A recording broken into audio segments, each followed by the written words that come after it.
wafdi uu hogaaminayo taliyaha ciidanka asluubta Soomaaliyeed Mahad Cabdiraxmaan Aadan ayaa maanta booqasho shaqo ku tagay deegaan weynaha Awdiinle ee gobolka Baay halkaas oo si diiran oo milkiyeesa loogu soo dhaweeyay wafdiga oo ka koobnaa ganacsato dhalinyaro saraakiil ciidan haween ayaa booqashadiisu qayb ka ahayd xoojinta iskaashiga bulshada adkeenta nabadgelyada iyo kor u qaadista adeegyada bulshada ee deegaanka Awdiinle ayadoo la eegayo baahiyaha jira iyo sidii loogu wajihi karo wadajir. Ibraahim Maxamed Nuur Kalaay gudoomiyaha deegaan weynaha Awdiinle ayaa ugu horreyn ku bilaabay wafdiga soo dhaweyn heer gobol ah asigoo ugu mahad celiyay booqashada iyo doorka ay ku leeyihiin horumarinta adeegyada bulshada. Gudoomiyuhu wuxuu xusay in maamulka deegaanka shacabka Awdiinle ay diyaar u yihiin iskaashi iyo wadajir wada shaqayn buuxda. taliyaha ciidanka asluubta Soomaaliyeed xildhibaanada taliyaha ciidanka daraawiishta dawladda Koonfur Galbeed taliyaha qaybta asluubta Koonfur Galbeed saraakiisha kale culmaadiinka ganacsatada oo arday walaalogan reer galmudug oo naftiyo arday martada qaybka martanin dhamaantiin salaamu calaykum waraxmatullaahi wabarakaatuh. hadhawaada wali ciidanka faraxsanna kooyowkiisneen kooytan ama booqashiisna booqatan eed ka faraxsanna wali sanglena manaha arday Awdiinle ka dhawaada meelisiinka jeeliha ka dhawaada insha Allah taala mayl raayis dadka oo reer Awdiinle dhamaantii manaha arday wali diyaaran ay ama teeganyin soo dhaweyntiin. inta ay booqashadu socotay xubno ka mid ah wafdiga oo ay ku jireen ganacsato Soomaaliyeed Abshir Xaashi Garoon iyo Axmed Maxamed Cabdulle iyo qaar kale ayaa ka hadlay muhiimadda wadajirka bulshada ayagoo bogaadiyay dadaalada taliyaha ciidanka asluubta ee ku aadan mideynta bulshada iyo kubcinta iskaashiga ka dhaxeeya qaybaha kala duwan ee dalka. ugu horeyn mas'uuliyiinta kala duwan oo lagu soo dhaweeyay Awdiinle sidoo kale taliya Mahad iyo mas'uuliyiinta kale oo la socotay inta waxaan leenahay mahadsantiin reer Awdiinlena martiqaadka iyo soo dhaweynta aan kaga mahad celinaynaa. annaga wax kale ma ahayna waxaan soo booqanay oo aan u nimid ninkan saaxiibkeena oo Cabdinaasir iyo Cali oo reer Dhuusamareebeed oo jaranku markuu meeshaas tago shaqada u tagay rag soo dhaweeyay anna casuumo yiri imaada ma taqaanaa Koonfur Galbeed marka reer Koonfur Galbeed dhamaanteed ama Baydhabo ha noqoto ama mas'uuliyiinta ha noqoto ama reer Awdiinle ha noqoto waxaan leenahay aad iyo aad u mahadsantiin dad ahlu sharaf oo ahlu karaama oo ahlu diyaafa aan ilaa shalay iyo xalay inta marti u ahayn booqashadannaduna intaasay ahayd waana mahadsantiin waan kaga mahad celinaynaa annaguna sidoo kale insha Allah aad iyo aad u mahadsantiin. bismillaahir rahmaanir rahiim ugu horeyn waxaan rabaa inaan mahad celiyo taliyaha ciidanka asluubta Soomaaliyeed taliya Mahad Cabdiraxmaan oo casuumaadda iyo imaanshaheena sabab u ahay. waxaan rabaa sidoo kale inaan mahad celiyo dhammaan mas'uuliyiinta iyo bulshada reer Koonfur Galbeed ilaa shalay soo dhaweynteena u taagnaay. runtii waxaan isleenahay inaan martinahay inaan deegaankeeni ahayn joogno waa halmaanay sida noloo garab joogay markasta noloo soo dhaweynayay. waxaan rabaa inaan soo dhaweyntaas ka mahad celiyo. inta kadib imaanshaheena iyo casuumaaddu waxay hordhac u tahay ama anaga laftirkeenu aan yidiilo iyo rajo ka qabnaa insha Allah taala in Koonfur Galbeed iyo reer Galmudug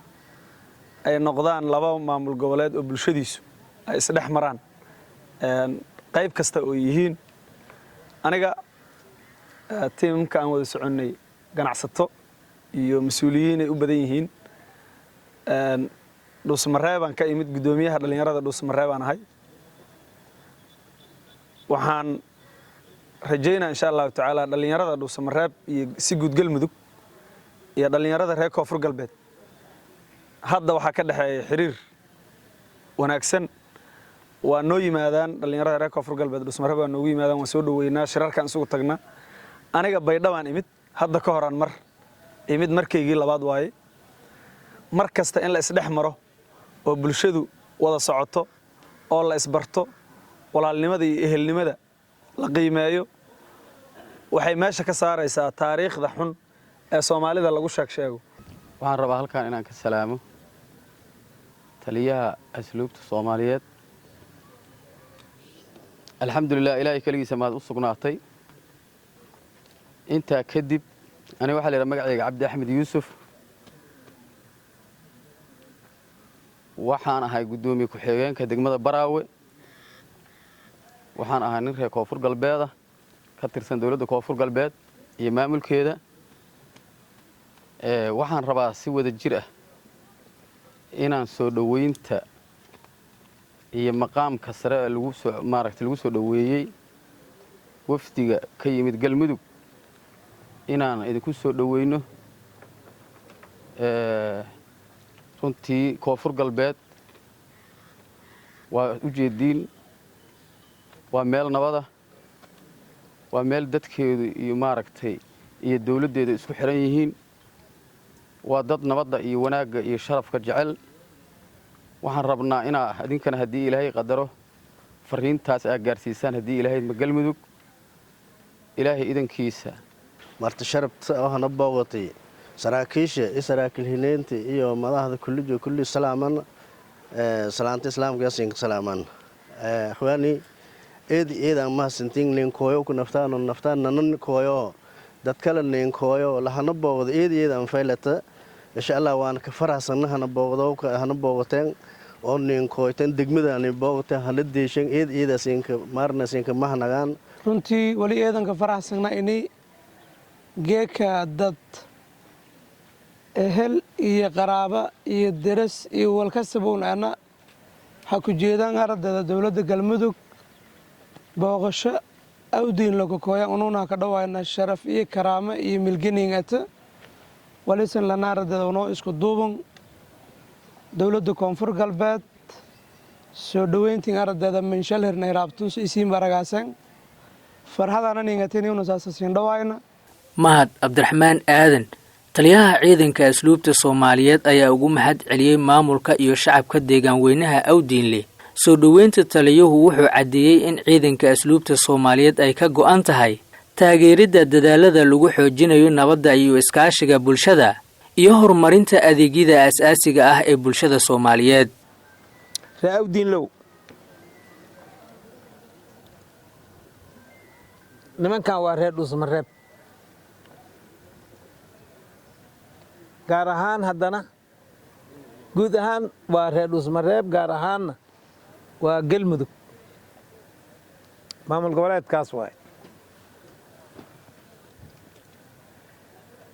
inta booqashaan u keenay xoogaa dalxiisa inay soo arkaan Awdiin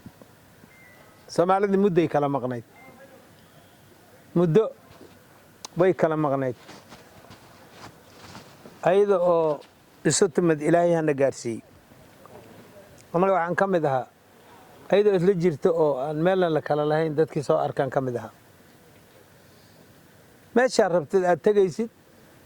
meeshaa rabtid aad degaysid xageed u socota aan lagu lahayn xagee ka timid aan lagu lahayn dadkii soo arkay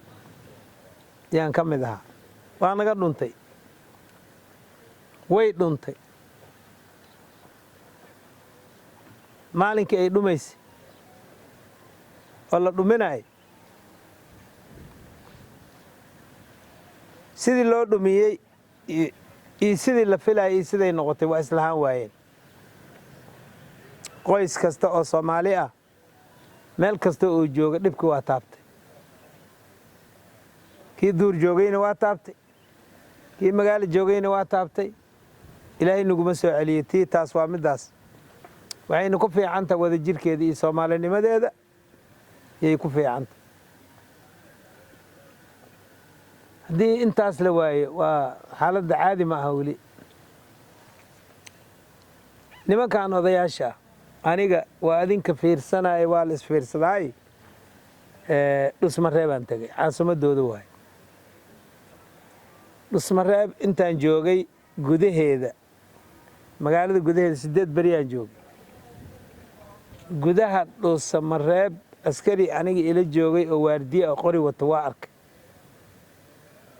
laakiin nin kale oo hal qof oo kale oo qori wata ma arkay dhusmareeb iyo gaalkacyada waa isu fog yihiin ayna lugaan ku maray oo gaalkacyaan ku tegay aadaan ugu mahadcelinay waxaan oga jeedaa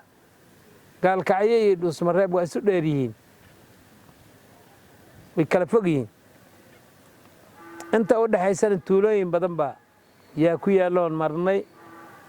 waxaan istaagnay iyo waxaanan istaaginba waa lahaayeen intaasna meelay isbaarataan lama arkin nin qori wato oo jidka goynaya xitaa ma arkin ku meel fadhiya iska dhaaf maalin weyn baana marnayaa habeen ma marin aadaan ugu farxa